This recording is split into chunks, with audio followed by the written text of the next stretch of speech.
معتلهم وغاصبي حقوقهم ومنكري فضائلهم أجمعين من الآن إلى قيام يوم الدين آمين يا رب العالمين. أما بعد فقد قال سبحانه وتعالى في كتابه المجيد بسم الله الرحمن الرحيم إنا أعطيناك الكوثر فصل لربك وانحر إن شانئك هو الأبتر. صلوات على محمد وعلى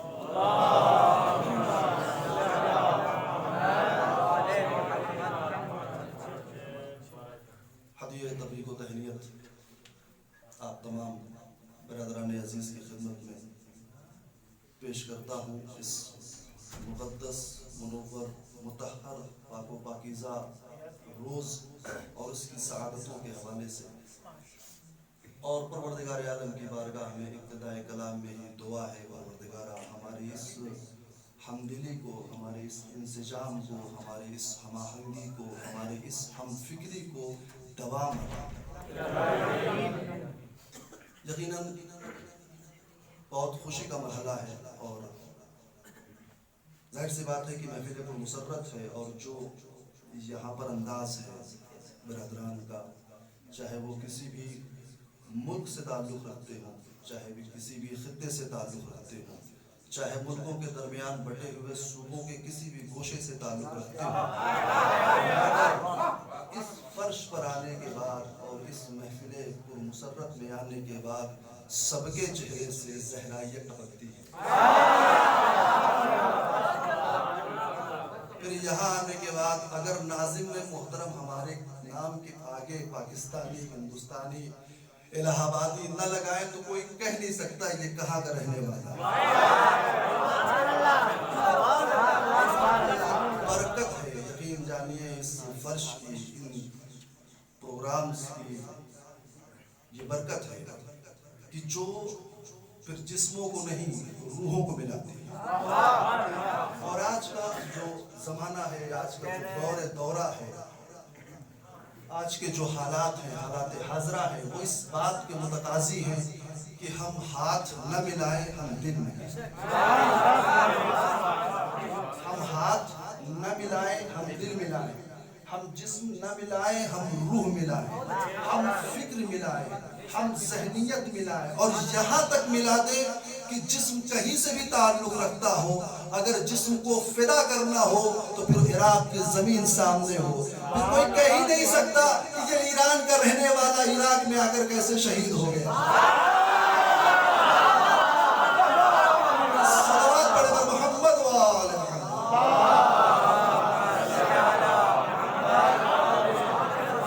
ایسی فکر بناؤ، ایسا ذہن بناؤ، ایسی روح بناؤ، ایسی تربیت اپنے نفس کو دو کہ کسی بھی خطے کے رہنے والے ہو، کہیں بھی شہید ہو، جتنے جاننے والے ہو وہ سب اس کا غم منائے، اور ایک زہرائی، ایک فاطمی کا یہی سلیقہ ہونا چاہیے۔ بہرحال میں عرض کر دوں آپ کی خدمت میں کہ ناظم محترم نے وقت کی غربت کی رٹ لگاتے لگاتے ہم تک پہنچایا وقت کو تو وہ غریبی ریکھا سے نیچے آ گیا۔ اور یقین جانیے کہ اب مجھے جو ہے وہ بی پی ایل کارڈ کے ذریعے سے 10-15 منٹ با اجازہ حاجی آغا مزاحمت میشی۔ ایک صلوات پڑھے بر محمد و آل محمد۔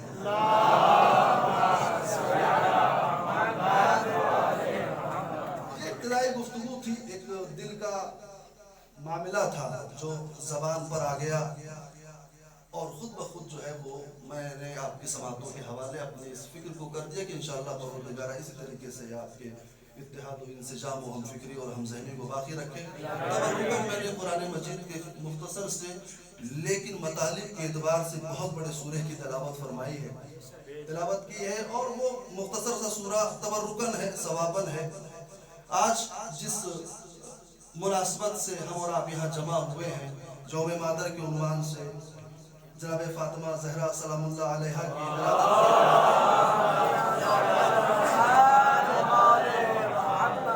اس ہستی کی ولادت کے سلسلے سے یہاں جمع ہوئے ہیں کہ جس نے اس کائنات میں آنے کے بعد اپنی صنف کو قابل احترام بنا دیا. جس نے اس کائنات میں آنے کے بعد اپنی صنف کو قابل احترام بنا دیا. جب سے اس بی بی کی ولادت ہوئی ہے اس کے بعد اب کوئی بچہ سوال نہیں کرے گا کہ مجھے کس گناہ میں قتل کیا جانا ہے. جب سے اس بی بی کی ولادت ہوئی ہے تو اب ہر باپ اپنی بیٹی کو اپنے لیے باعث ننگوار نہیں سمجھے گا بلکہ وہ اپنے لیے اسے زینت سمجھے گا. اس بی بی کی ولادت کا روز ہے, اس بی بی کی ولادت کا دن ہے. اور اس سے پہلے کہ اگر اس صنف نسواں کی تاریخ پر آپ نظر ڈالیں, بہرحال آپ کی نظر تاریخ پر ہوگی, آدم کے زمانے سے لے کر شروع کریے یا ان تاریخوں کو چھوڑ دیجئے, دور حاضر کی تاریخ میں دیکھیے کہ بہت زیادہ دن پیچھے مت جائیے, 100 سال 200 سال پیچھے جائیے. یورپ کے حالات کیا تھے, روم کے حالات کیا تھے, مصر کا بازار کیسا تھا, اپنے ہندوستان اور پاکستان جو قدیم 50 60 70 سال پہلے ایک ہی خطے میں ہوا کرتے تھے, اس وقت وہاں پر عورتوں کی کیا حیثیت تھی. اگر آپ تاریخ اٹھا کر دیکھیں تو عورت صرف اور صرف انسان کے جسمی سکون کا مرکز اور کھلونا تھی اور بس. انسان کے جسم و ذہن کو سکون پہنچانے کا ایک کھلونا تھی اور ایک مرکز تھی, اور اس کے آگے اس کی وقت کچھ نہیں تھی. نہ کوئی پوچھنے والا تھا, نہ کوئی پرسان حال تھا. یہ عورتوں کا معاملہ تھا. یورپ میں اگر اس زمانے قدیم میں جو آج عورتوں کی آزادی کے اور حقوق بشر کے نعرے لگا رہے ہیں, جب ان کی سیاہ تاریخ کا مطالعہ کیا جاتا ہے تو یہی آج آزادی نسواں کی رٹ لگانے والے, یہی آج آزادی نسواں کی رٹ لگانے والے جو بے حیائی کی زنجیروں میں عورتوں کو جکڑ دینا چاہتے ہیں.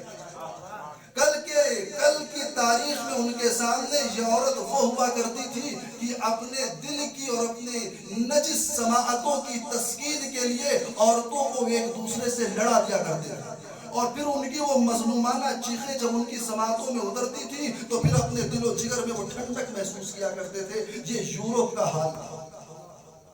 مصر کا اور روم کا یہ حال تھا کہ جب انہیں کوئی تفریح سمجھ میں نہیں آتی تھی تو اسی عورت کو اٹھا کر بھوکے درندوں کے سامنے ڈال دیا کرتے تھے اور اوپر سے بیٹھ کر نظارہ کرتے تھے. یہ اس زمانے کا حال تھا.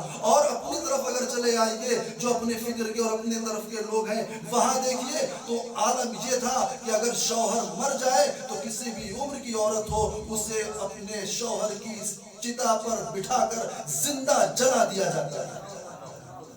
یہ عورت کی حیثیت تھی, یہ عورت کا مقام تھا. زمانے جاہلیت کے عربوں کی تاریخ کو کھنگالیے تو ظلم کی انتہا تھی کہ جس بچی کے ناز دوسرے اٹھانا چاہتے ہوں, جس بچی کی معصومیت پر غیر قربان ہو جانا چاہتے ہوں, پتہ نہیں وہ جاہلیت کی رسم کیا تھی کہ اس باپ کے سینے کو پتھر بنا دیتی تھی اور وہ باپ اپنے اسی ہاتھوں سے اس زندہ بیٹی کو درگور کر دیا کرتا تھا. 6 سال کی بیٹی ہوئی, ماں سے کہا اسے تیار کرو, اسے سجاؤ سوارو, اس کی شادی کے لیے معاشرے اور خاندان میں لے جانا چاہتے ہیں. اور جب سجا سوار کر اس بیٹی کو لے کر کے جاتا تھا تو پھر راستے میں پڑتے ہوئے کسی کنویں میں بیٹی سے کہتا تھا ذرا دیکھ تو اس میں کیا نظر آتا ہے. باپ کے اس جملے کے شوق و اشتیاق میں بچی جب کنویں میں جھانکتی تھی تو یہی بے رحم باپ اس کا پیر پکڑ کر اسے کنویں میں ڈھکیل دیا کرتا تھا. اور پھر اس کے بعد وہ باپ معاشرے میں آتا تھا کہ وہ چیز جو میرے لیے باعث ننگوار تھی, وہ چیز جو میرے لیے شرم کا سبب تھی, وہ چیز جو میری گردن کو جھکا دینے کا سبب بنتی, وہ چیز جو میری توہین کا سبب بنتی, آج میں نے اس توہین کو ختم کر دیا, اس ننگواریت کو اپنے ماتھے سے مٹا دیا. عزیزان ایمان, اتنے سخت مرحلے میں, اتنی کم مدت میں ایک بیٹی کے لیے باپ کا کھڑا ہو جانا پھر یہ کسی معجزے سے کم نہیں تھا.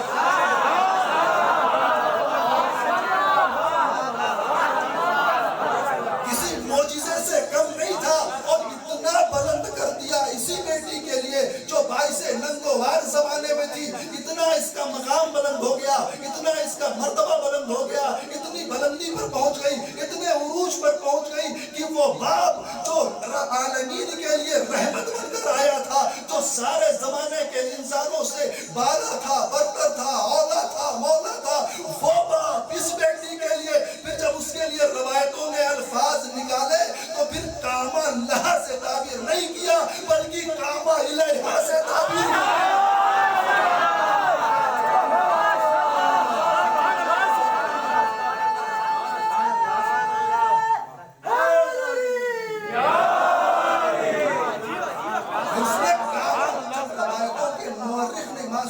جب مورخ نے اس روایت کو لکھنا چاہا تو پھر لفظ قامہ لہا نہیں لائے بلکہ قامہ الیہا۔ قامہ لہا یعنی اس کے احترام کے لیے کھڑا ہو جانا، قامہ الیہا نہیں کھڑے ہوئے نہیں ہوئے بلکہ چند قدم آگے بڑھ کر محبت کا اظہار کر رہے ہیں۔ یہی تاریخ نے جملہ لکھا، جب فاطمہ باپ کی بارگاہ میں آتی تھی تو رسول کھڑا نہیں ہوتا تھا بلکہ چند قدم آگے بڑھ جاتا تھا۔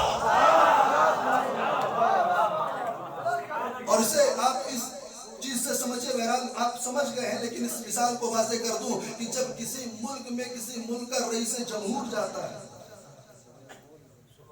تو اسے گارڈ آف آنر دیا جاتا ہے۔ تمام ملکوں میں، تمام ممالک میں یہ رسم ہے احتراماً۔ تو جو ہم منصب ہوتا ہے، رئیس جمہور آیا تو رئیس جمہور، وزیر اعظم آیا تو وزیر اعظم، جو ہم منصب ہوتا ہے پھر وہ اس کے خیر مقدم کے لیے، اس کے استقبال کے لیے جاتا ہے وہاں پر۔ تو جیسے ہی وہ داخل ہوتا ہے تو یہ ہم منصب کھڑا نہیں ہوتا بلکہ چند قدم آگے بڑھتا ہے۔ سبحان اللہ، سبحان اللہ۔ بھئی کھڑے ہو جاؤ، جیسے ہم کھڑے ہوتے ہیں کلاس میں استاد آیا تو جتنے طلاب ہیں قام لہو، یہ سب کے سب کھڑے ہوئے، آگے کوئی نہیں بڑھتا۔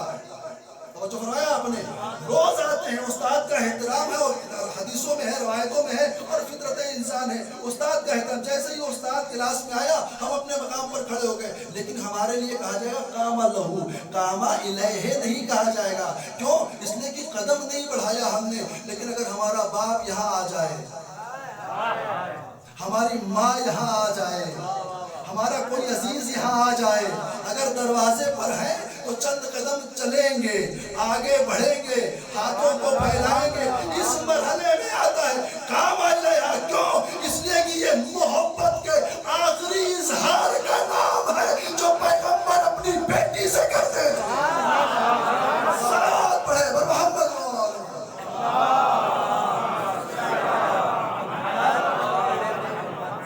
مردم اور مرد سالاری کی اس تاریخ میں اپنی بیٹی کو قابل احترام بنا دینا، صنف نسوہ کو قابل احترام بنا دینا، یہ 23 سال کی تبلیغی زندگی رسول کا معجزہ نہیں تو کیا؟ جہاں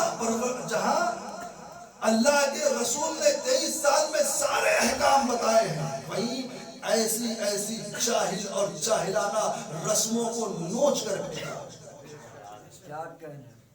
ایک بیٹی جسے زندہ درگور کر دیا جاتا تھا، آج وہ بیٹی باپ کے لیے اتنی اہمیت کی حامل ہے کہ وہ اس کے لیے احترام میں کھڑا ہو رہا ہے۔ اب وہ باعث زینت ہو گئی، اب وہ باعث احترام ہو گئی، اب وہ باعث شرف و عزت و منزلت ہو گئی۔ کیوں؟ ایسے ہی نہیں ہوا ہے بلکہ جگہ جگہ پر خاندان اہل بیت نے مردم سالاری کے غرور کو توڑا ہے۔ آپ سوچئے عرب کا وہ زمانہ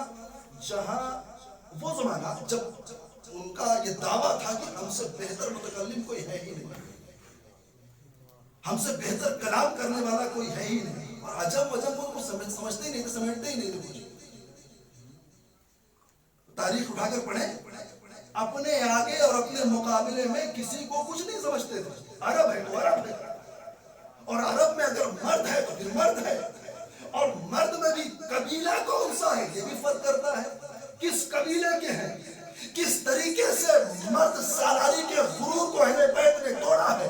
عرب دنیا میں عرب میں حجاز میں قبیلے بنی قریش میں بنی ہاشم میں سادات فاطمی، اور سادات فاطمی میں وہ فرد جسے معصوم کہا جاتا ہے۔ توجہ فرمایا آپ نے، سادات فاطمی میں وہ فرد جسے معصوم کہا جاتا ہے، جس کا احترام واجب ہے جس کا سب احترام کرتے ہیں، اپنے ہو یا پرائے ہو. ظاہری طور پر اگر دشمن بادشاہ کے دربار میں آ جائے تو وہ بھی قابل ہے کی منزل میں آ جاتا ہے،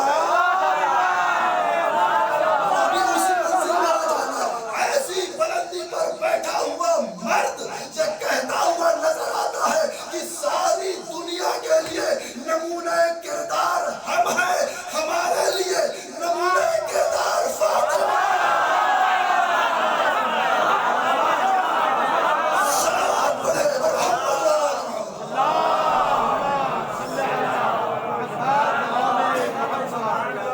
ساری دنیا کے لیے نمونہ کردار ہم ہیں اور ہمارے لیے حجت ہماری جدہ فاطمہ ہے.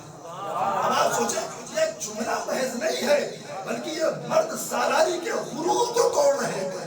تم جسے باعث ننگو وار سمجھتے تھے آج عصمت کے درجے پر فائز شخص اسے اپنے لیے باعث شرف اور نمونہ عمل سمجھ رہا.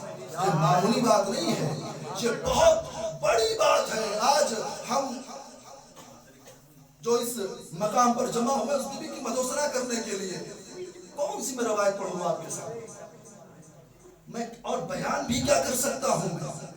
جو فرمائیے گا ہمارے پاس شناخت ہی کیا ہے اس ذات کی جسے معصوم نہ سمجھ سکے، جسے اولیاء خدا نہ سمجھ سکے، جسے بڑے بڑے متقی عرفاء نہ سمجھ سکے. اس کے لیے کون سا لفظ استعمال کروں. ہمارے پاس میں نے اس سے پہلے بھی جہاں کہا تھا اور شاید میں نے کسی بزرگ سے یہ سنا تھا کہ جتنا ہم پہچانتے ہیں نا بی بی کو وہ فقط پاسپورٹ والی معرفت ہے.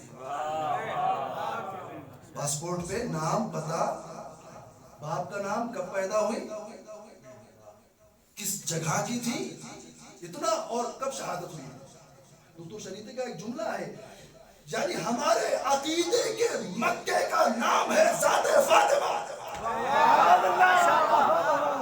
عقیدے کے مکے کا نام ہے ذات فاطمہ. یعنی اگر ذات فاطمہ نہ ہو تو نہ شیعہ ہے نہ مسلمان ہے. اتنے محکم عقیدے کو وابستہ کیے ہیں اس بی بی سے مگر اس کے باوجود حقیقت فاطمہ کو پہنچ نہیں سکے. حقیقت بی بی کو ہم سمجھ نہیں سکتے کہاں کس مقام پر ہے. اور یہ دعویٰ کرنا ہی بیکار ہے کہ میں 20 منٹ کی مجلس میں 1 گھنٹے کی مجلس میں 1 عشرے میں اس ذات کو کاملاً آپ کے سامنے بیان کر دوں. میں کیا، میری بساط کیا، کوئی بیان نہیں کر سکتا ہے. نہیں، ابھی ذات فاطمہ چھوڑ دو، نام فاطمہ تک نہیں پہنچے. ذات فاطمہ بہت دور کی بات ہے، نام فاطمہ تک نہیں پہنچے. جو پہنچ گئے نام فاطمہ میں ان کا حال میں بتاؤں، وہ اپنے ماتھے پر فاطمہ کے نام کی پٹی لگاتے ہیں، مثل زہیر و پریر لبنان کے بارڈر پر کھڑے ہو جاتے ہیں. صلوات پڑھے محمد.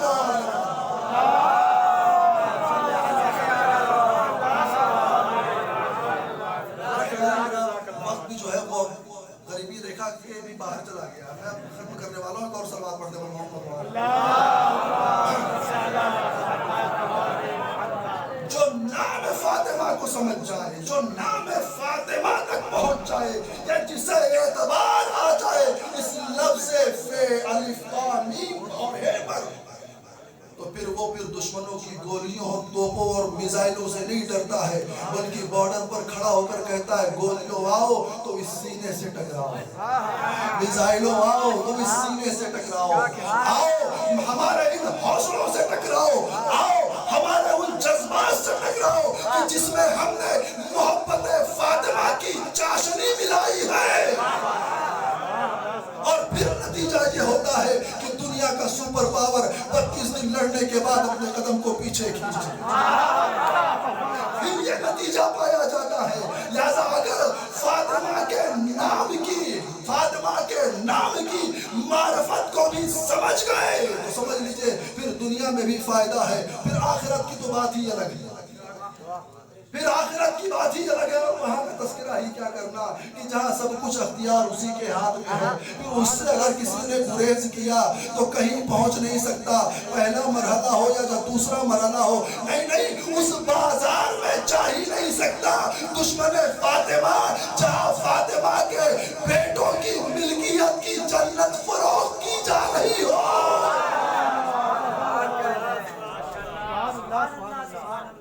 اس مرکز پر جا ہی نہیں. بس ایک جملہ, آخری جملہ اور میں تمام کر رہا ہوں.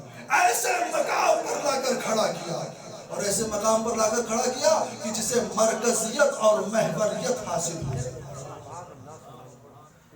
جسے مرکزیت اور محوریت. اب یہ ذات وہ مرکز ہو گئی ہے کہ جس سے اگر کوئی ہٹا تو دائرہ عصمت سے باہر ہو جائے. توجہ فرمائیے گا, میں بس آخری لمحات میں ہوں. اگر اس سے ہٹا تو دائرہ عصمت سے باہر ہو جائے گا. کیسے؟ کہا چونکہ بیوی منبع عصمت ہے, یا یوں کہا جائے کہ یہ وہ آفتاب عصمت ہے جو تمام مہتاب امامت کو عصمت کی روشنی بخش رہی ہے. اس کو یوں سمجھا جائے کہ جب شروع میں جب کلاسوں میں, انگلش کلاسوں میں جب 5ویں اور 6ویں تک جب پہنچتے تھے تو ایک جو جیومیٹری باکس ہوتا تھا نا, اس میں ایک پرکار ہوتا جس سے 360 ڈگری کا ایک دائرہ مکمل بنایا جاتا ہے. ایک سوئی ہوتی تھی جو ایک مرکز پر آ کر ٹکتی تھی, ایک اینگل ہوتا تھا جس میں پینسل پھنسائی جاتی تھی, سوئی اپنے مرکز پر رہتی تھی, پینسل گھومتی جاتی تھی, اور جہاں سوئی کو ہٹایا وہاں ایک نقطہ بنتا تھا. جہاں جہاں پینسل گھومتی تھی وہ پوائنٹس آپس میں ملتے ہوئے دائرہ بناتے تھے. توجہ فرمائیے گا, لیکن دونوں کا رابطہ یہ ہے کہ اگر ذرا سا دائرے کے نقاط اس دائرے اور اس لائن کو چھوڑ کر ہٹ جائے تو نہ دائرہ رہے گا نہ نقطہ مرکز رہے گا. اگر ذرا سا بھی رد و بدل ہو جائے تو نہ یہ مرکزیت کہلائے گا نہ یہ دائرہ کہلائے گا. تو ہونا یہ چاہیے کہ وہ دائرہ اپنی جگہ پر باقی رہے اور سارے نقاط لائن میں رہے. یہی وجہ ہے کہ فاطمہ زہرا منبع عصمت بن کر, دائرہ منبع عصمت بن کر مرکزیت میں جگہ رکھتی ہے. 11 مہتاب امامت اس کا طواف کرتے